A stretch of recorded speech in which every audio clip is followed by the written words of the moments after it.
Jadi ya kalau kita berbicara tentang tambang kan pasti kan eh, sebelum kita nambang eksplorasi. Nah, sebelum eksplorasi pasti kita harus tahu kan untuk karakteristik lubang bornya seperti apa yang nantinya sebagai acuan desain penambangan nantinya.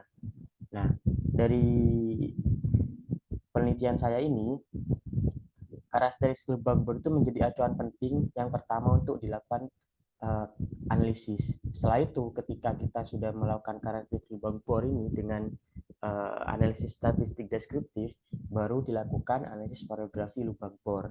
Variografi itu seperti variogram, yaitu blok ke blok yang mungkin teman-teman sudah pelajari kan. Setelah itu, baru kita bisa menghasilkan nilai relatif error dengan metode global estimasi varian. Nah, dari nilai relatif error tersebut nantinya dijadikan klasifikasi sumber daya.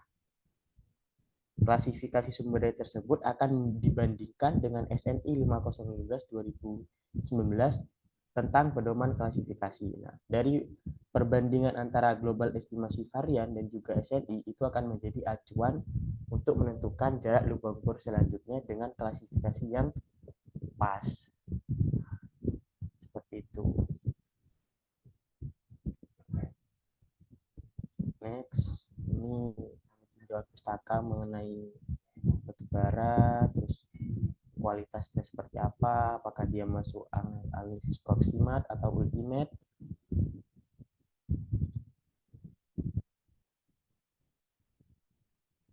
Terus ini analisis statistik deskriptif itu digunakan untuk mengetahui karakteristiknya seperti mean, spinous, standar deviasi, koefisien variasinya. Nah, dari analisis statistik ini nanti kita mengetahui karakteristik data lubang bor, apakah data tersebut itu bisa digunakan untuk tahap selanjutnya untuk analisis variogram atau tidak. Nah, itu didapat dari hasil analisis statistik ini. Jika nantinya ketika ada data satu lubang bor nih yang itu kurang pas ketika kita masukkan ke dalam variogram, nah kita akan hilangkan itu. Nah, nanti kita next ada di perhitungan mengenai informasi karakteristiknya seperti apa, yang dihilangkan yang mana dan yang akan digunakan itu yang bagian mana. Oke, setelah kita mengetahui nih statistik dan juga karakteristiknya data lubang bor tersebut, kalau emang bisa kita gunakan, langsung aja kita masuk ke tahap selanjutnya, yaitu menggunakan variogram. Variogram ini kita menghasilkan nugget, range, dan distance. Dari hasil tersebut nantinya itu akan masuk ke dalam JFV, Global Estimasi Varian ini. Nah, setelah itu dari Global Estimasi Varian akan menghasilkan nilai relatif error. Nah, nilai relatif error ini akan menjadikan atau dijadikan sebagai klasifikasi sumber daya, mulai dari terukur, terindikasi, dan tereka. Nah, ini ada keterangan kan mengenai jika nilai relatif errornya kurang dari 10% itu termasuk sumber daya terukur. Jika errornya 10% sampai 20% itu akan termasuk di sumber daya terindikasi, dan juga dan lebih dari 20% itu termasuk mereka. Nah, dari hasil tersebut itu akan dibandingkan dengan SNI 5015 dan 2019. SNI tersebut akan menghasilkan klasifikasi juga. Nah, klasifikasi dari SNI tersebut itu didapat dari kondisi geologi. Gitu. Jadi ada dua tahapan. Yang pertama itu menggunakan global estimasi varian itu yang didapat dari karakteristik menggunakan analisis statistik untuk mengetahui karakteristiknya. Sedangkan SNI 5015 2019 itu akan menghasilkan klasifikasi yang didapat dari aktual kondisi geologi di lapangan, mulai dari beberapa parameter seperti sedimentasi, variasi ketebalan, kesinambungan, percabangan, dan lain-lainnya.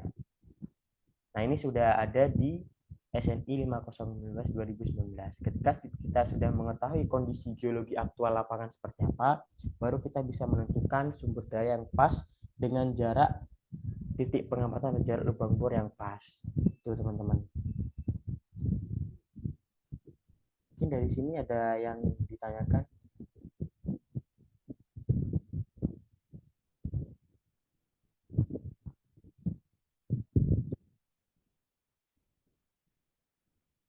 Mana teman-teman? Belum ada, Mas. Ini kita santai aja ya. Kalau memang kalian bingung, kita bisa diskusikan aja. Mungkin aku lanjut dulu. Terus ini metodologi penelitian. Nah, ini salah satu contoh data lubang bor ya teman-teman. Jadi ambil satu data lubang bor. Dari data lubang bor tersebut itu akan menghasilkan litologi dari suatu tanah tersebut atau legendanya, mulai dari sandstone, mudstone, siltstone, corlos, coal, dan sis.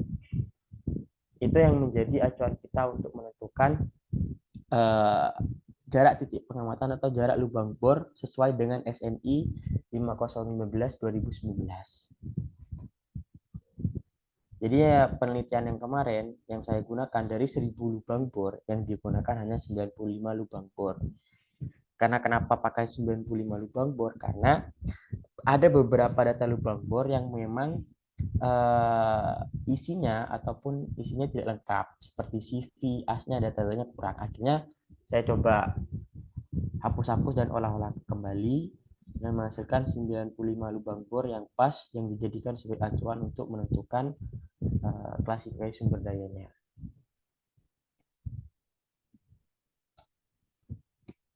Next, nah ini mengenai hasil dari penelitian saya. Jadi yang pertama ada karakteristik lubang bornya yang di aktualnya di lapangan. Parameternya itu berupa data kualitas seperti nilai kalori, kadar abu, kadar air dan total sulfur, dan ketebalan dengan kedalaman lubang bor itu antara 25 meter sampai 30 meter.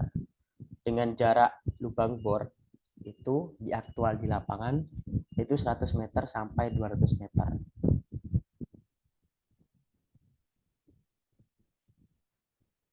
Nah, setelah kita menentukan nih karakteristik lubang bor di lapangan seperti apa, mulai dari litologinya, geologinya, apakah dia masuk sesar, apakah ada percabangan, apakah ketebalan dari batu bara itu ratusan meter atau ribuan meter. Nah, itu akan menjadi acuan kita untuk menentukan jarak lubang bor menurut SNI 5015 2019. Setelah itu baru kita masuk analisis statistik deskriptif untuk menentukan karakteristik data lubang bor tersebut dengan menggunakan data numerik kan dari data lubang bor yang ada. Jadi akan menghasilkan seperti squiness, kurtosis, standar deviasi, koefisien variasi, maksimum minimum dari setiap kualitas dan juga ketebalannya, mulai dari kadar air sampai dari ketebalan. Nah, nantinya dari hasil ini akan menghasilkan tuh variasinya. Nah, dari hasil analisis statistik 95 data lubang bor itu menunjukkan bahwasanya COV itu adalah koefisien variasinya. Kalau kurang dari 0,5 itu berdistribusi normal. Dan jika koefisien variasinya lebih dari 0,5 itu akan berdistribusi log normal. Namun jika COV-nya lebih dari 1,5 itu terdapat pencilan yang harus dihilangkan. Nah, ini pencilan ini yang dihilangkan. Makanya dari data 1000 data lubang bor tersebut ternyata 95 data lubang bor tersebut itu berdistribusi normal. Selebihnya data tersebut ada pencilan yang harus dihilangkan. Itu kenapa saya menjadikan acuan data 95 data lubang bor itu sebagai klasifikasi sumber daya nantinya. Nah, di sini juga akan dicari mengenai squiness-nya dan juga kurtosis. Next, untuk selanjutnya mengenai analisis kondisi geologi ya teman-teman. Analisis kondisi geologi itu didapat dari kemarin dari awal kan, yang saya bahas barusan kan, mengenai karakteristik di lapangannya, seperti kayak sedimentasinya, variasi ketebalan, kesinambungan, percabangan, dan lain-lain. Nah, dari data ini akan menghasilkan tuh kondisi geologi. Apakah kondisi geologi di daerah tersebut termasuk sederhana, moderat, atau kompleks. Nah, ketika kita sudah mengetahui nih kondisi geologinya itu termasuk moderat, maka langsung kita bisa jadikan acuan. Jadi pada SNI itu, kalau kita sudah mengerti kondisi geologinya, kita bisa menentukan langsung jarak lubang bor yang pas. Nah, contohnya jarak lubang bor untuk kondisi geologi moderat itu 500 titik pengamatan atau X, lebih dari 500 dan lebih dari 1000 termasuk neraka, dan seterusnya. Itu sudah ada acuannya di SNI 5015 2019. Nah, seperti parameter kayak sedimentasi, tektonik, itu sebenarnya kita bisa ambil acuan dari data topografi, teman-teman. Jadi data topografi itu sebenarnya sudah bisa menjadi acuan sih untuk kita menentukan tektoniknya seperti apa, seperti sesarnya, lipatan, dan lain-lain. Tapi untuk lebih pasnya kita harus tahu aktualnya seperti apa. Contohnya seperti variasi ketebalannya, kesinambungannya, percabangannya. Nah, apakah batu bara itu dipnya lurus atau malah dia bercabang?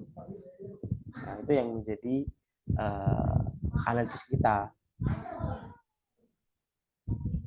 Next, setelah kita menentukan nih mengenai analisis deskriptifnya seperti apa, terus kita sudah tahu semuanya.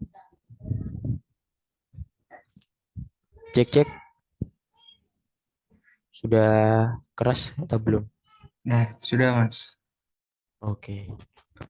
Jadi kalau seumpama kita sudah tahu nih mengenai statistik ataupun karakteristik dari data tersebut dan juga kondisi geologinya, baru kita bisa melanjutkan perhitungannya dengan menggunakan analisis variogram. Itu. Nah, analisis variogram kan digunakan untuk memahami pola atau tingkat variasi spasial dalam suatu fenomena dalam analisis spasial kan. Jadi beberapa parameter tersebut nantinya ditentukan modelnya, apakah dia pakai model spherical, itu kan ada model spherical dan ada 3 model kan, spherical, terus aku juga lupa ada 2 pokoknya, ada 3. Nah, itu didapat nantinya kayak variance-nya, nugget efeknya, seal-nya, dan ring-nya. Ini teman-teman sudah paham pasti ya untuk melihat ini ring, yang ini seal, yang ini nugget, itu sudah paham ya. Halo, Paham teman-teman. Mas. Nah, dari hasil tersebut kita akan menentukan ringnya nih, ringnya yang menjadi acuannya. Jadi jika contohnya nih, ketebalan menunjukkan ring tertinggi sekitar 1440 meter. Artinya sejauh mana efek spasial itu masih signifikan. Sementara total sulfur itu ringnya cuma 300. Ya gimana Mursid? Mas, izin bertanya Mas. Sebelumnya perkenalkan nama saya Mursid Andika. Nah, di sini Mas, saya ingin bertanya mengenai modelnya. Jadi kan modelnya ada spherical, ada eksponensial, dan ya saya pun lupa satu lagi Mas. Nah, ini cara menentukan dari modelnya, terus cara menentukan kira-kira itu hasilnya itu kenapa bisa 3, kenapa bisa 0,1 atau 2,8, itu gimana ya Mas? Oke. Eh itu pakai S game sebenarnya sih. Jadi bagaimana sih cara kita menentukan modelnya seperti apa, spherical, apa eksponensial. Nah, sebenarnya kemarin itu kalau sepemahaman saya ya teman-teman, jadi itu hanya mengacu pada tingkat keyakinan kita aja. Kalau kita pakai yakin menggunakan eksponensial, ya bisa aja gitu. Tapi saya lihatnya dari beberapa referensi, itu semuanya menggunakan spherical. Itu sepahaman saya Mursid mengenai modelnya itu. Nah, Bagaimana cara kita menentukan variansnya, nugget efeknya, seal, ringnya itu gimana ya? Kalau saya coba,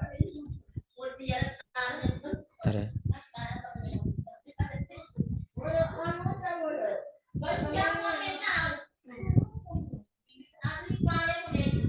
Coba saya langsung buka Excel aja ya teman-teman, biar langsung.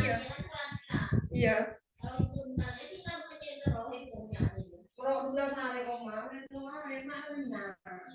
Teman-teman.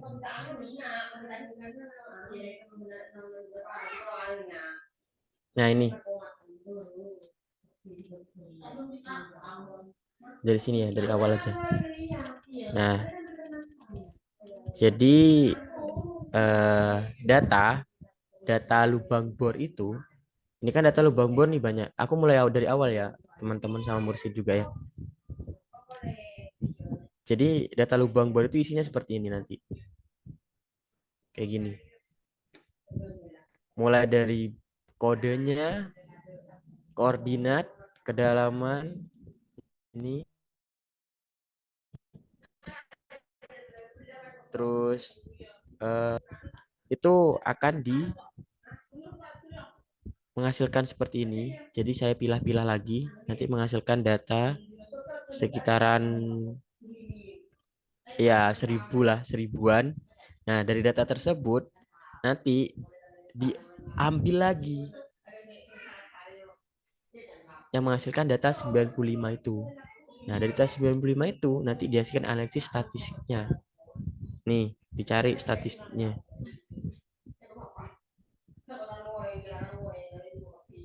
Jadi ketika kita sudah mendapatkan statistiknya dan bahwasannya data tersebut bisa kita olah, baru kita langsung menuju ke pertanyaan yang Mursid barusan. Apakah kita pakai model spherical, bagaimana cara kita menentukan nugget efek dan lain-lainnya, itu nanti didapat dari sini.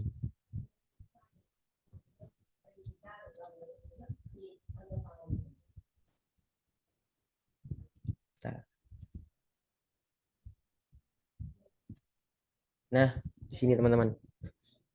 Bisa kelihatan? Bisa, Mas. Nah, jadi ini hasilnya ya. Sebelum ini itu didapat dari ada lab toleran namanya.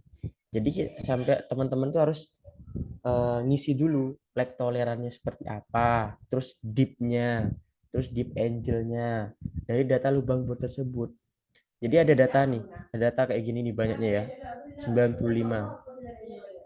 Dari data 95 ini akan dimasukkan ke S-game. Dari S-game akan diolah di analisis variogram. Nah, analisis variogram nantinya menghasilkan beberapa pengisian di sana seperti deep angle-nya, lag tolerannya, jaraknya berapa, itu yang didapat. Nugget efek ditambah seal itu sama dengan varian. Nugget efek ditambah seal itu sama dengan varian. Varian dapat dari mana? Varian dapat dari histogram. Gitu. Histogram yang ada di S-game seperti ini. Nah, ini variannya. Contoh AS, variannya 3,98079 kan. 3,98 kan. Nah, dari 3,98 ini akan dimasukkan ke sini. Ke sini. Nugget efek dan juga seal. Jadi nugget efek ditambah seal itu sama dengan varian. Nantinya akan menghasilkan plot variogram gambar seperti ini. Nah, jadi ringnya nanti akan menyesuaikan. Menyesuaikan apa? Menyesuaikan titik data lubang bor yang pertama. Ini. Jadi sebisa mungkin data lubang bor yang ada merah-merah ini itu menyentuh garis dari variogram tersebut. Mengenai eksponensial, spherical, itu adalah tipe dari variogram tersebut. Gimana? Apa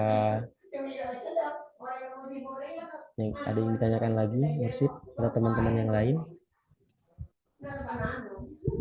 Sudah jelas, Mas. Jadi acuannya seperti itu. Jadi kita mulai dari statistiknya dulu, baru statistiknya didapat nih, kayak nanti barusan. Sebentar ya. Nah, ini mean, varian, maksimumnya seperti apa. Baru kalau ketemu variannya, ini akan menjadi acuan kita untuk menentukan variogramnya di S-game. Nah, baru dari variogram tersebut, sebelum kita menghasilkan gambar plot seperti ini, itu harus mengisi dulu seperti log tolerance-nya, jaraknya, deep angle-nya seperti apa. Nah, dari situ akan menghasilkan variogram model. Gitu. Nah, kalau kita sudah menentukan variogram modelnya, dan juga keterangan seperti statistiknya dan lag tolerannya, baru kita akan masuk di klasifikasinya. Ya, gimana, Akmal? Izin masuk Mas, saya perkenalkan nama saya Akmal. Saya mau tanya terkait variogram yang tadi. Kan saya lihat kan yang masalah kan variogramnya ini semuanya pakai variogram ini ya Mas. Nah, saya masih bingung kapan kita harus pakai variogram ini, kapan kita harus pakai variogram dua arah maupun empat arah itu gimana Mas? Oh ya, uh, kan kita sebenarnya ini yang saya bingungkan kemarin teman-teman pas penelitian ini. Kapan sih kalau kita menggunakan omni, kapan kita pakai direksional, kapan kita pakai omnidireksional? Nah, kan data lubang bor kan, kita kan ingin menentukan jarak data lubang bor selanjutnya, benar kan? Gak mungkin kita satu arah, pasti kita beberapa arah, benar ya kan? Iya Mas. Nah, makanya penelitian ini menggunakan omnidireksional. Itu, teman-teman. Itu yang menjadi acuan kenapa penelitian ini menggunakan omnidireksional. Nah, kapan kita menggunakan direksional? Tergantung dari kebutuhan kita. Kebutuhan kita apa?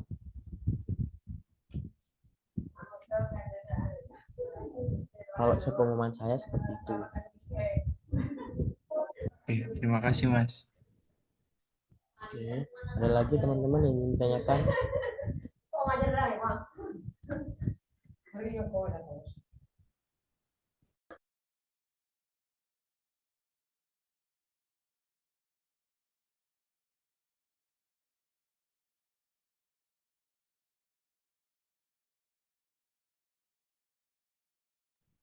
Monggo, Tasya. Izin bertanya Mas Alan. Sebelumnya perkenalkan nama saya Tasya dari Tambang Angkatan 22. Itu tadi kan yang ini Mas, yang di Esgem. Kemarin itu kan kami juga ada gas Esgem ini. Terus yang tadi di Esgemnya Mas Alan itu kan ada range-nya itu kan ada max, med, sama min. Nah, itu waktu saya ngerjain kemarin itu sebenarnya itu kurang terlalu berpengaruh sih Mas antara max, med, sama minnya. Nah itu sebenarnya lebih dibuat untuk apa sih Mas? Soalnya tadi di variogramnya Mas Alan itu angkanya itu besarnya sama semua. Ya, ya, terima kasih pertanyaannya ya, Tasya. Jadi kalau kemarin tuh saya nyobanya disamain semua, max, med, min. Sebenarnya fungsinya apa? Ring itu pastikan difungsikan untuk mengetahui jaraknya kan, jarak yang pasnya kan, ya kan? Jarak pasnya dari titik nugget dan juga silnya, titik sininya. baru dapat ringnya kan. Nah, kalau kemarin saya coba analisis max, minnya itu berpengaruhnya di titik ini, teman-teman. Jadi di titik ininya. Jadi kalau kita maksimalkan, dia kan kayak melengkung, terus mediumnya kan, kalau mediumnya kita kecilin, dia kayak apa ya, berkelok sedikit gitu. Itu yang sepemahaman saya. Makanya saya menyamakan ring itu biar menjadi, jika dirata-ratakan itu sama. Itu sebenarnya kalau kita ingin menentukan ring yang pas, kita harus merata-ratakan sebenarnya antara maksimal, medium, dan juga minimal ini. Dirata-ratakan itu yang menghasilkan ring yang cocok. Nah, biar tidak terlalu ribet, maka saya menyamaratakan dan menyesuaikan agar menyentuh data titik-titik lubang bor tersebut. Gitu.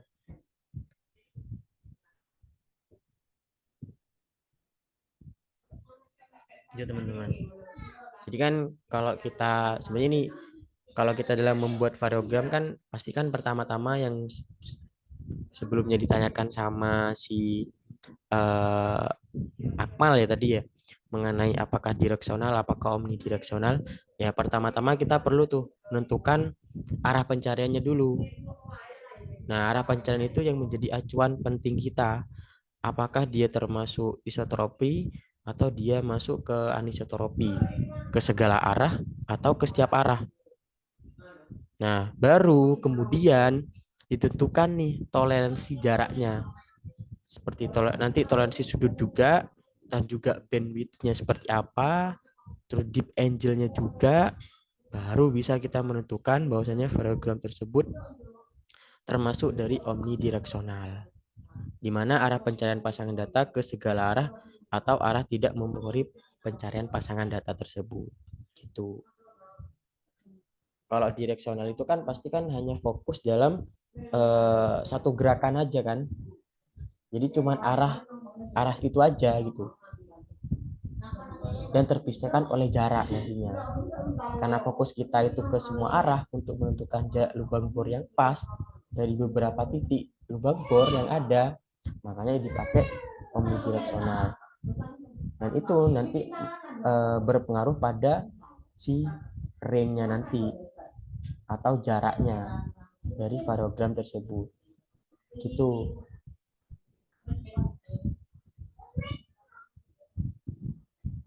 Gimana Tasya ya?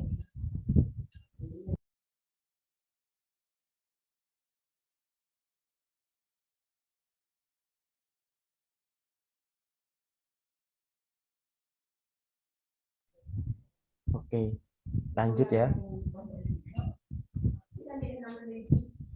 Jadi kalau kita sudah menentukan mengenai varogramnya, kayak apa namanya dari si ringnya, terus nuggetnya, terus sealnya. Nah, baru kita bisa menggunakan nih rumus dari global estimasi varian tersebut dan menghasilkan dari klasifikasi tersebut. Gitu teman-teman. Nah, sebelum kita menentukan lokasi ini, menentukan klasifikasi tersebut dan juga perhitungannya, dibutuhkan grid block. Jadi kita mau blok per grid itu per area tuh berapa meter sih? Nah, acuan pertamanya kita pakai acuan data lubang bor aktual di lapangan. Di sini aja. Nah. Kelihatan kah? Halo? Kelihatan nggak teman-teman? Kelihatan, Mas. Nah, ini biar lebih berwarna. Nah, ini jadi mengenai grid-gridnya itu sebenarnya ada acuannya. Ada acuannya didapat dari lag toleran tadi. Jadi kita mau per blok berapa meter sih? Apa kelipatan 100? Apa kita mau kelipatan 250? Atau kita mau kelipatan 50 meter aja? Itu tergantung dari persepsi dari teman-teman sendiri. Mau acuan berapa. Nah, kalau yang kemarin saya buat itu 100, 250, 500 menyesuaikan sama data lubang bor sesuai dengan pedoman SNI itu. Ya kan 250, 500, 1000 sampai dari 1500 tuh. Nah, itu yang menjadi acuan saya. Ditentukan nih gridnya 100, 250, 750 dengan keterangan kita pakai asumsi kadar abu nih. Jadi setiap parameter seperti kadar abu, kalori, total sulfur, ketebalan itu dicari. Tapi ini sebenarnya kalau kita bicara aktual di lapangan, acuan terpenting dalam menentukan data lubang bor cuma satu, yaitu adalah ketebalan. Udah, kalau kita sudah menentukan ketebalannya berapa, kita sudah bisa menentukan dari sumber daya sebagai sumber dayanya. Nah, seperti total sulfur, kadar air, nilai kalori, dan juga kadar abu, itu menjadi acuan pembantu saja untuk menentukan klasifikasi sumber daya dan juga jarak lubang bor selanjutnya. Itu, teman-teman. Nah, kalau kita sudah menentukan nih, sudah kita ketahui nih untuk nugget efeknya seperti apa, terus hasilnya seperti apa, ringnya seperti apa, baru kita mencari H per A. H per A itu apa? Halo teman-teman, ada yang paham H per A itu apa? Mas. Mana?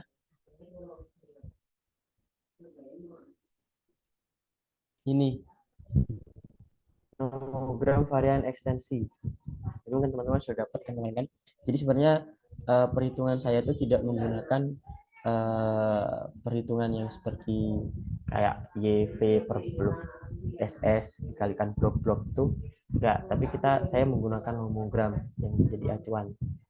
Jadi kalau kita sudah menentukan nih H per A-nya grid dibagi dengan A itu ring, jarak dibagi dengan A didapat 0,1, baru kita bisa menentukan estimasi variannya seperti apa.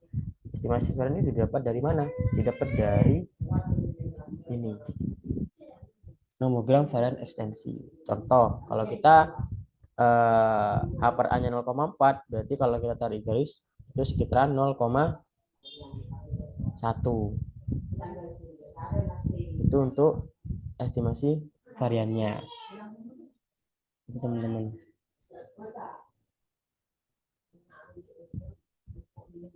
Contoh nih, H per A-nya 0,1. 0,1. Berarti kan pakai yang ini, pakai yang E2 yang ini. Karena kan kita pakai omnidireksional kan, ke segala arah kan.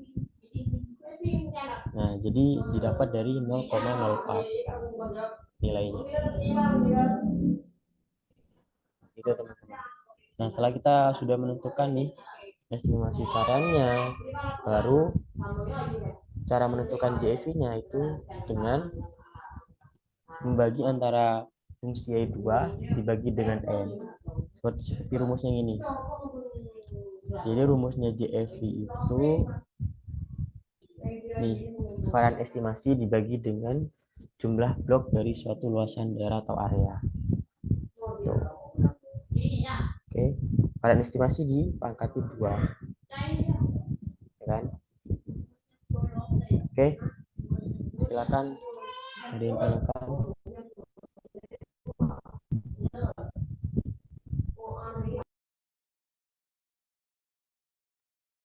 Izin bertanya Mas, saya Oswal. Nah, tadi kan ada dimunculkan grafik nomogram itu.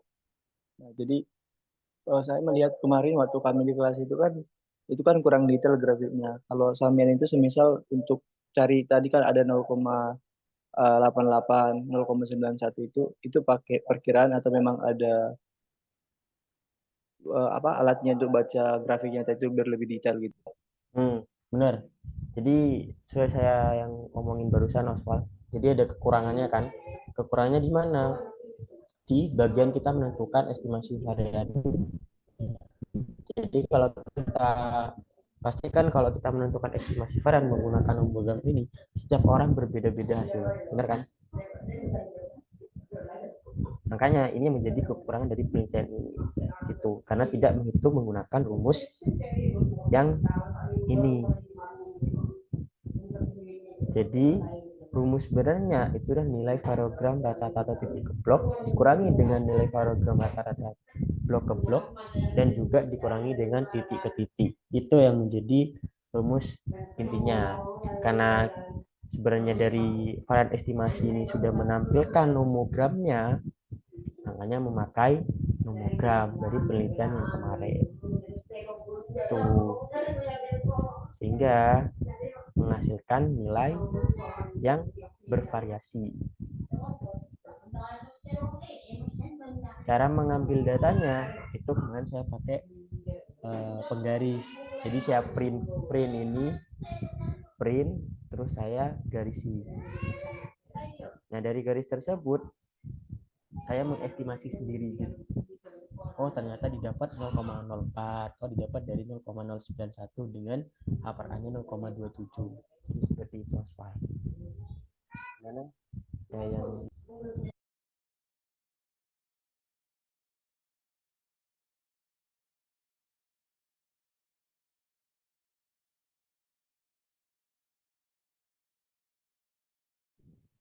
gimana, Oswald?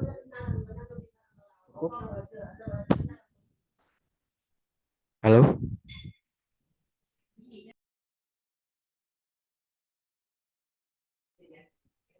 Suara saya masuk kan, teman-teman? Masuk, Mas. Masuk, Mas.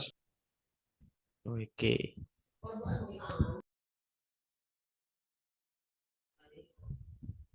Oke, aku lanjut ya, teman-teman. Jadi kalau kita sudah menentukan nih JFI-nya, didapat dari JFI-nya. Nah, N. N itu apa? N itu adalah jumlah blok dari suatu daerah dengan luasannya. Gimana cara kita menentukan blok tersebut? Contoh, ternyata ada jarak 100 meter nih. Di 100 meter itu data lubang bornya ada beberapa sih? Nah, itu kan yang jadi pertanyaan kita kan.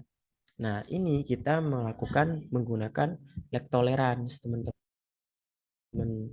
Lag tolerance itu seperti ini.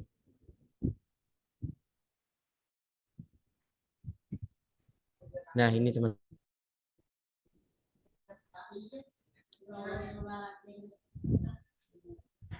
Jadi kita menentukan per blok-bloknya nih dengan range yang berbeda-beda per 100 meter. Contoh, oh 100 meter nih, kita ambil 100 meter. Ada berapa data lubang bor sih di sini? Nah, ini cuma contoh ya, ini cuma contoh. Kalau yang kemarin itu saya menggunakannya pakai Minet, teman-teman, untuk menentukan N ataupun jarak ataupun jumlah data lubang bor dari setiap bloknya atau di setiap gridnya itu yang kemarin. Jadi saya pakai Minet untuk menentukannya. Itu ada, jadi saya buat peta. Jadi data lubang bor banyak tuh kan. Saya buat peta dengan gridnya itu per 100 meter. Jadi saya bisa hitung tuh. Oh, ternyata dari 100 meter itu ada cuma 95 data lubang bor. Oh, dengan 200 meter itu 90 lubang bor. Nah, gitu teman-teman. Baru setelah itu bisa menentukan JFI-nya seperti apa. Dari JFI itu akan dihitung standar deviasi JFI-nya. Tuh. Nah, dari standar deviasi JFI-nya baru dicari standar deviasi 95%, yaitu standar deviasi JFI dikalikan dengan 1,96. 1,96 ini dapat dari mana? 1,96 ini didapat dari ini. Tingkat kepercayaan, asumsi tingkat kepercayaan. Jadi ketika kita mencari nilai relatif error itu ada asumsi tingkat kepercayaan. Jadi kayak standar deviasinya dikalikan dengan tingkat kepercayaan kita 95%. Dapat dari mana 95% ini? Didapat dari ini. Acuan punyanya Pak Nur dan juga Pak Siaturi kemarin. Nah, tingkat kepercayaan ini bisa berubah-ubah. Tuh, tergantung asumsi kita kita berapa. Nah, saya menggunakan acuannya pakai punya Pak Nur dan juga Pak Sianturi dan kawan-kawan itu, yaitu dengan 95% tersebut.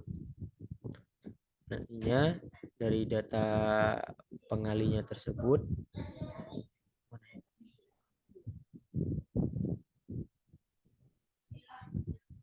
nah ini DV-nya baru bisa kita menghasilkan RSD-nya.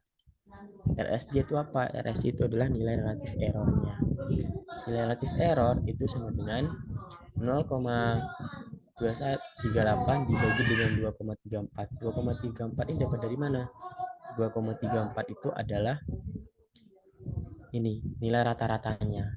Rata-rata di setiap kualitas dan juga ketebalannya.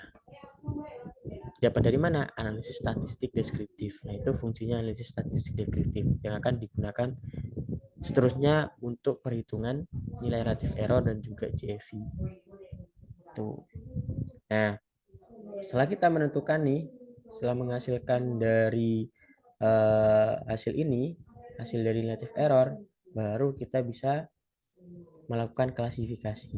Yaitu kalau klasifikasi menurut JFE kurang dari 10% itu termasuk dari sumber daya terukur. 10% sampai 20% itu termasuk sumber daya terunjuk, dan lebih dari 20% itu termasuk sumber daya tereka. Ini yang menjadi hasil kita, yaitu klasifikasi sumber daya. Jadi kita bisa ngasih saran nih, oh ternyata aktual di lapangan kalau kita menggunakan jarak 250 kita mendapatkan sumber daya tertunjuk, klasifikasi sumber daya tertunjuk. Dan kalau kita menggunakan jarak sekitar 500 meter ke atas itu menghasilkan sumber daya reka dan seterusnya. Itu yang menjadi acuan kita untuk menentukan data jarak lubang bor selanjutnya dengan klasifikasi yang pas dan sesuai dengan kebutuhan aktual di lapangan seperti apa. Tuh teman-teman. Dari sini ada yang ingin ditanyakan sebelum aku lanjut ke bagian optimasinya? Ini salah apa? Kolom ke J ini FE kuadrat ya? Ini Pak. Ini ya. Itu dari ya C0 ya dikali C kemudian Ya, ditambah C0. ditambah dengan ini Pak, estimasi. Oh ya, berarti kan EV-nya nggak dari tabel itu kan nggak bisa langsung dipakai ya dari nomogram itu ya. Iya benar Pak, nggak bisa Jadi harus dipakai. dikali dengan seal-nya dulu dan ditambah dengan nuggetnya gitu ya. Iya Pak, baru dapat fungsinya, fungsi dari estimasi yang bisa digalikan, dihasilkan JV nanti. Oke.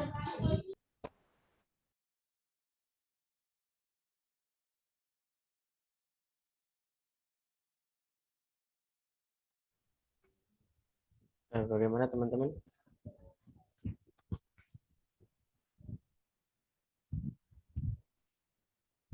Oke, setelah itu kalau kita sudah menentukan nih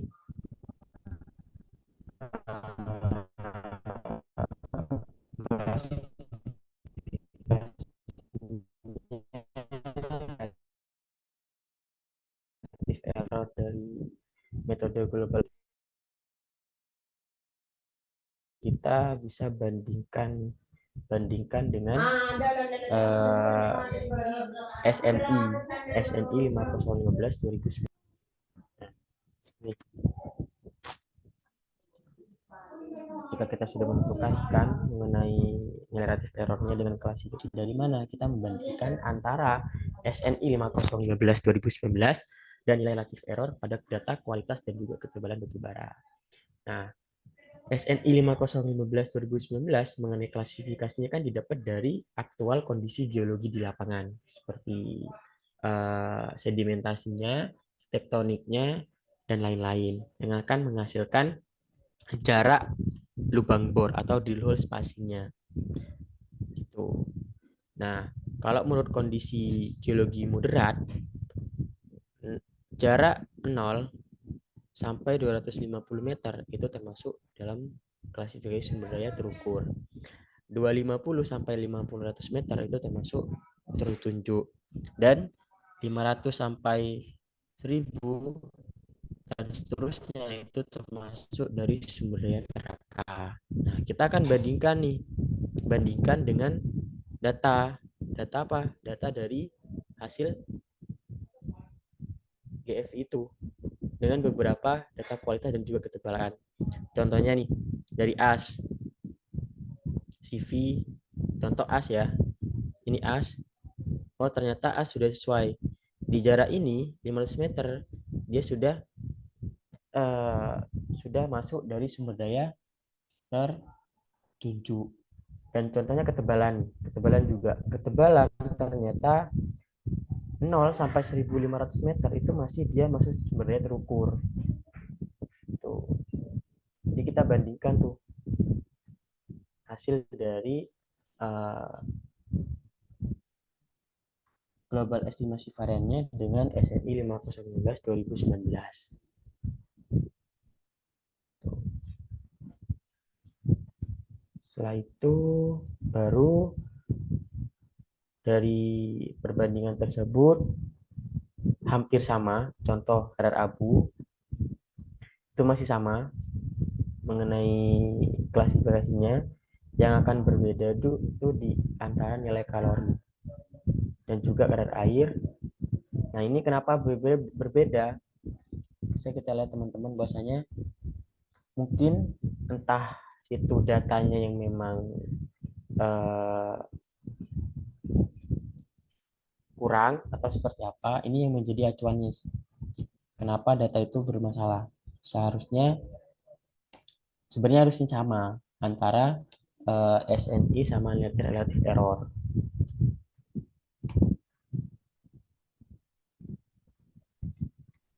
Next. Nah, jadi pada tabel ini tuh nantinya menunjukkan mengenai perbandingan antara SNI, terus yang menghasilkan jarak rata-rata 100 meter dan 200 meter itu telah memenuhi kategori sumber daya terukur. Ini yang menjadi acuan hasil dari penelitian ini, yaitu mengenai jalur bor dan juga klasifikasi sesuai dengan jarak yang ada, aktual di lapangan seperti apa.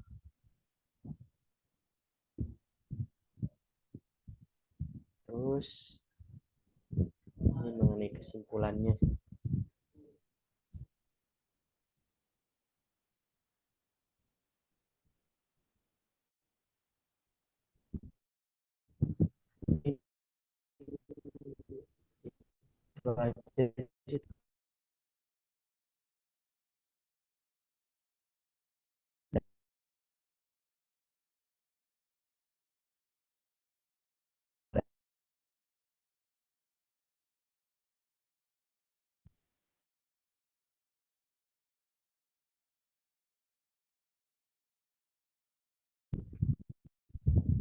Silakan.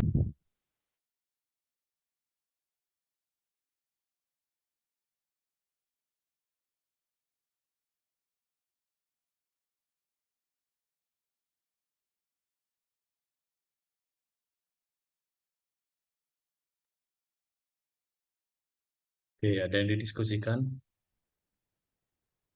Izin bertanya. Ya, Akmal, silakan. Ya. Perkenalkan, nama saya Akmal. Terkait nomogram yang Mas Alan gunakan kan yang bagian apa? Yang apa? Bidang kotak terus titik di tengah kan. Nah, itu nanti apabila pakai nomogram yang garis, apa hasilnya bakalan sama apa beda Mas? Nah, itu kenapa kok harus pakai yang blok kotak dan titik di tengah? Ya, terima kasih pertanyaannya, Akmal. Ya, soal pertanyaanmu yang awal itu, ya kita harus tahu dulu apakah kita mau direksional apa omnidireksional gitu. Jadi kalau sepemahaman saya, kenapa kita pakai titik ini? E2 ini karena dia omnidireksional ke segala arah. Kalau yang H ini, yang sebelah kanannya ini, itu cuma satu arah. Itu yang saya pahami. Makanya saya menggunakan omnidireksional dengan nomogram dari titik tersebut. Karena dia ke segala arah dan sesuai dengan penelitian saya. Yaitu untuk menentukan jarak lubang bor ke semua arah. Oke Mas, makasih Mas.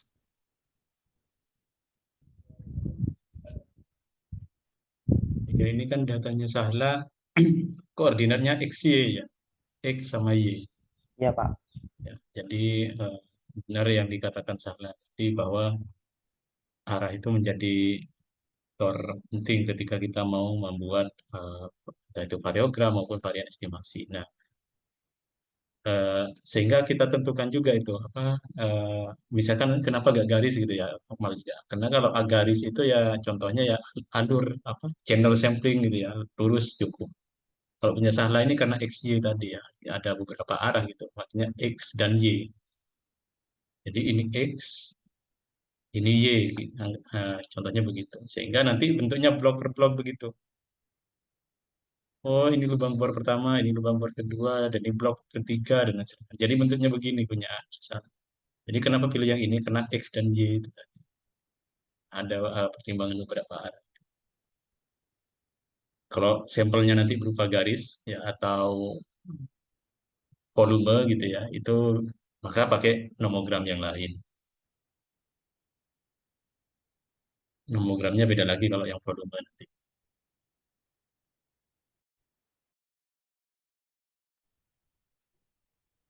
Terima kasih Pak.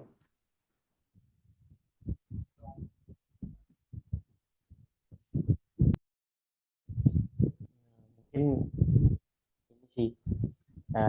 Mungkin teman-teman kan ini gak ada yang tanya. Mungkin pendapatnya.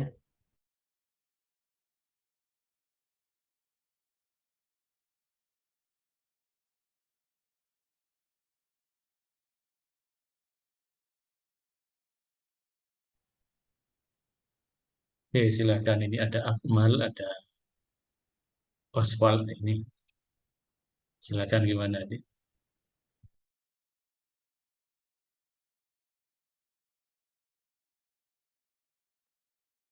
Oke, saya dulu mungkin. Kalau menurut saya, mohon dikoreksi kalau salah Pak Erudin masalah. Mungkin kalau dari sepemahaman saya, kenapa harus dipastikan lagi? Soalnya buat memperkecil error mungkin.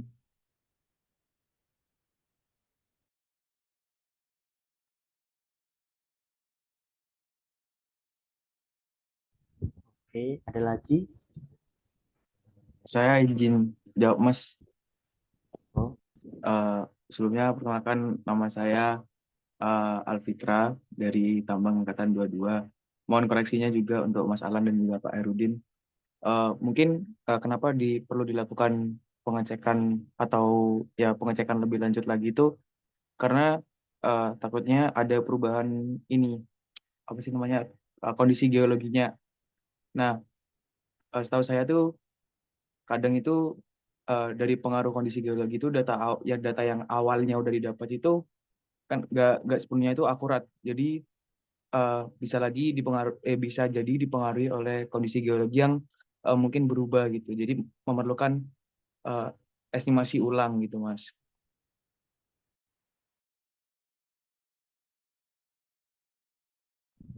oke. Oswald tadi ya? Izin menjawab Mas. Tadi yang dua itu udah cukup mewakili. Cuman saya berpendapat lebih ke arah sini sih Mas. Kemarin kan udah ada, misalnya kalau kita udah buka penambangan itu kan sudah ada tahapan yang namanya eksplorasi nih. Nah, eksplorasi ini kan kita mau uji nih, ini ekonomis atau enggak gitu. Selain itu juga lebih mengarah ke sini, bagaimana sih metode penambangannya nanti. Terus yang terakhir itu eh, menjadi apalah penelitian baru untuk sebuah metode ataupun diskusi akademis lagi itu. supaya nantinya kedepannya mungkin ada perkembangan software yang baru gitu Mas. Terima kasih. Oke, terima kasih teman-teman. Ya, saya izin memberikan pendapat juga. Sebenarnya sudah benar semua tuh apa yang dibahas oleh teman-teman kayak Oswald barusan, terus Akmal sama si Alfitra ya. Ya, tapi saya fokusnya pada Alfitra barusan, jadi mengenai kondisi geologi. Jadi kalau kita sudah melakukan eksplorasi nih, kan kita belum tahu 100% kondisi geologisnya di setiap bulannya, setiap tahunnya, dan setiap beberapa tahunnya kan. Nah itu kenapa kita dilakukan estimasi-estimasi ulang mengenai kondisi klasifikasi sumber daya dan juga lapangan atau lubang bornya. Itu yang menjadi acuannya sebenarnya. Nah, karena kalau kita sudah tidak mengetahui kondisi geologi di setiap bulan atau setiap tahunnya, itu akan mempengaruhi kondisi penambangan kita dan akan memper mempersusah kita melakukan desain penambangan nantinya. Pastinya nanti kan kayak ternyata ketika kita sudah mendapatkan satu data satu lubang bor ada sesar seperti ini. Ternyata di area tertentu sesarnya berbeda. Ternyata batu baranya naik. Ternyata batu baranya turun. Nah, itu yang menjadi acuan penting kita. Akhirnya ujung-ujungnya seperti kata Oswald, tambang kita tidak ekonomis karena dipengaruhi oleh kondisi geologi tersebut. Nah, nantinya dari estimasi seperti klasifikasi sumber daya dan juga penentuan jarak lubang bor selanjutnya itu akan menghasilkan sebuah data yang akan dilakukan untuk orang-orang engineering untuk membuat desain penambangan yang pas dengan menyesuaikan klasifikasi sumber daya dan juga menentukan jarak lubang bor selanjutnya sesuai dengan data yang ada dan juga kondisi geologi di lapangan. Itu kalau menurut dari saya teman-teman.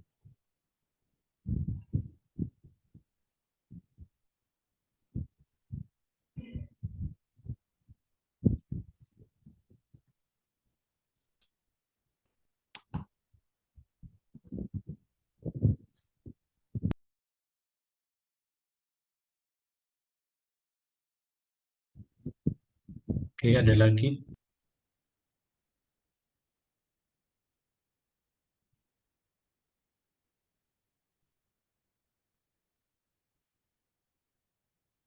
Oke, ke slide barusan salah. Slide barusan.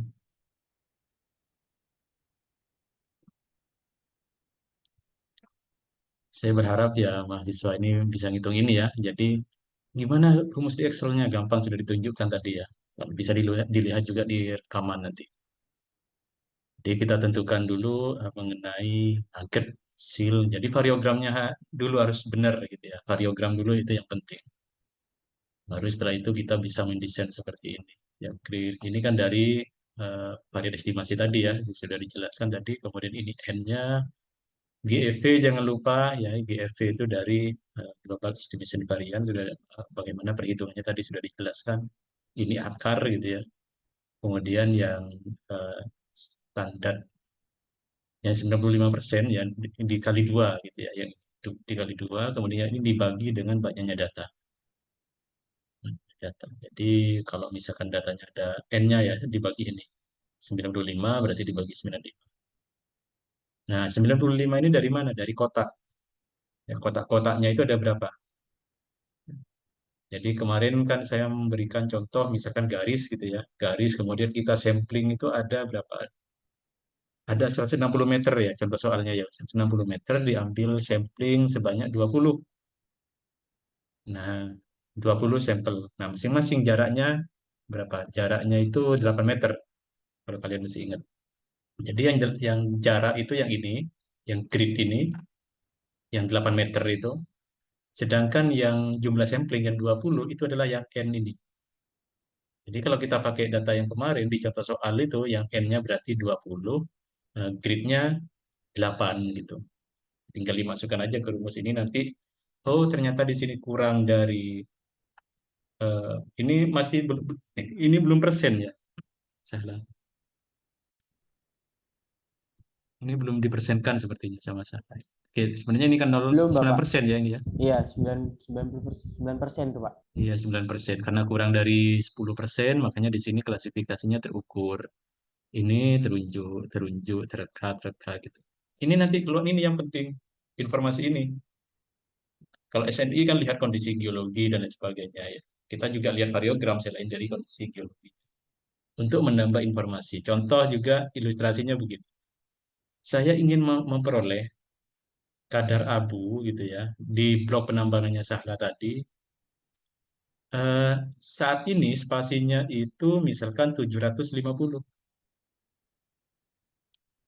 Tetapi saya ingin mendapatkan sumber daya terunjuk. Kalau kita menggunakan spasi pemboran 750 cukup nggak untuk memperoleh sumber daya terunjuk? Cukup, Pak. Cukup. Coba diperhatikan spasinya berapa kalau terunjuk. Ini grid ini ya, ini spasi lubang bornya. Atau kotaknya tadi. Atau yang 8 meter kalau di contoh soal kemarin. 250, Pak. 250 atau 500.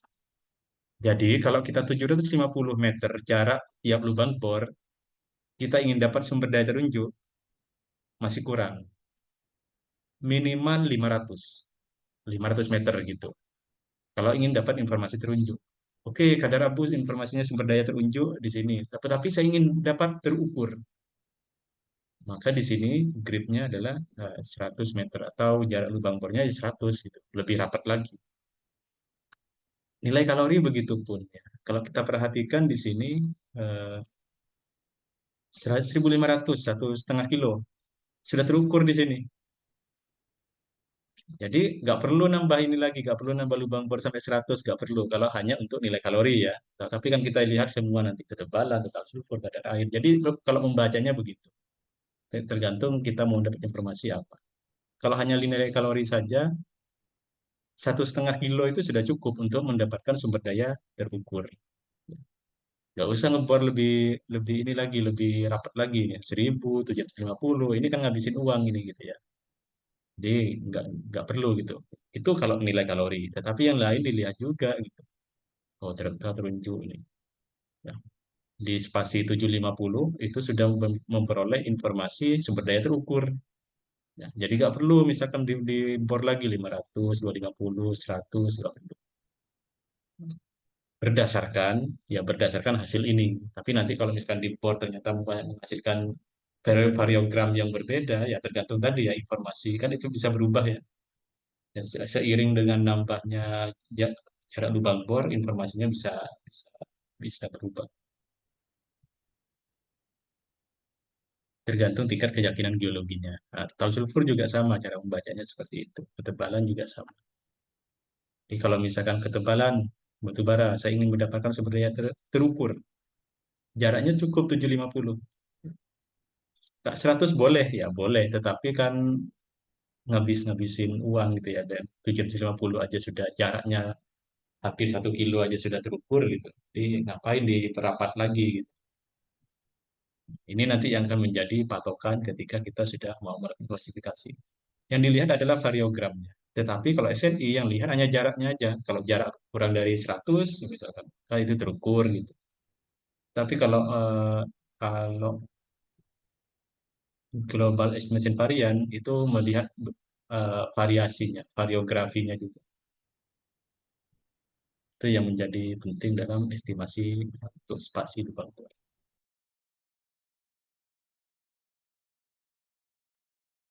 Oke, ada lagi?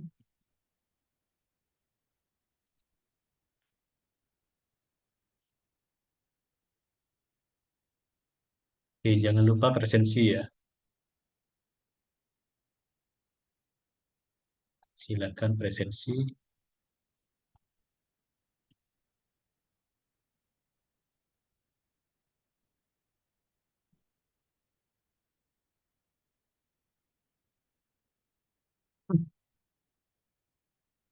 Oke, bagaimana? Nah, ini hasilnya ya, sudah ditanyakan, ya sudah ditunjukkan.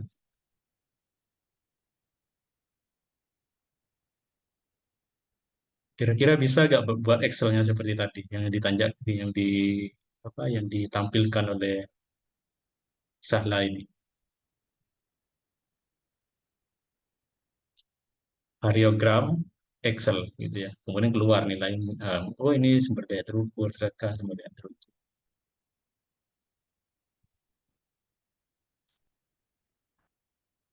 aja. Kira-kira